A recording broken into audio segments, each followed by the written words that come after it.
राज्य महिला आयोगाच्या माजी अध्यक्षा रुपाली चाकणकर यांनी नवीन व्यवसायात जो आहे तो आता पदार्पण केलेलं आपल्याला पाहायला मिळत आहे। हॉटेल व्यवसायात जे आहे ते त्यांचं पदार्पण या ठिकाणी झालेलं आपल्याला पाहायला मिळत आहे। 2 दिवसापूर्वी द नाइन्स या हॉटेलचं उद्घाटन जे आहे ते या ठिकाणी झालं। यावेळेस अनेक मोठे नेते जे आहेत ते या हॉटेलच्या उद्घाटनासाठी जे आहे ते आलेले आपल्याला पाहायला मिळाले। त्यामध्ये एक वेगळी उपस्थिती पाहिली तर राष्ट्रवादी काँग्रेस शरद पवार यांच्या पक्षाचे आमदार जयंत पाटील यांची उपस्थिती या ठिकाणी आपल्याला पाहायला मिळाली। मात्र या उपस्थितीमुळे राजकीय वर्तुळात जे आहे आता चर्चेंना उधाण आलेलं आपल्याला एकूण पाहायला मिळत आहे। त्यातच आपण पाहिलं तर 2 दिवसापूर्वी रुपाली चाकणकर यांनी काही जणांवर बदनामी केल्याचा आरोप करत त्यांच्यावर गुन्हा देखील या ठिकाणी दाखल करण्यात आला होता। त्यामधील आपण पाहिलं तर काँग्रेसच्या नेत्या संगीता तिवारी यांनी हे हॉटेल चं उद्घाटन झाल्यानंतर सोशल मीडियावर जे आहे ते एक पोस्ट केलेली आपल्याला एकूण पाहायला मिळाली।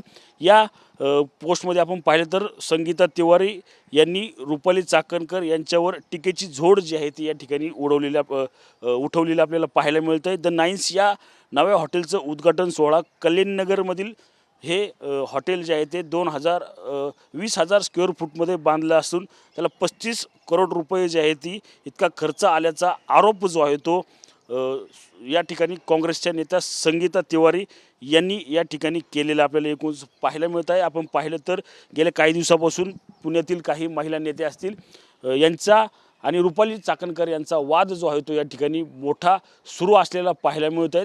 त्यातच आता रुपाली चाकणकर यांनी टाकलेल्या हॉटेलमुळं अनेकदा आता चर्चेंना उधाण जे आलेलं आपल्याला एकूण पाहायला मिळत आहे। रणजित जाधव, TV9 मराठी, पुणे।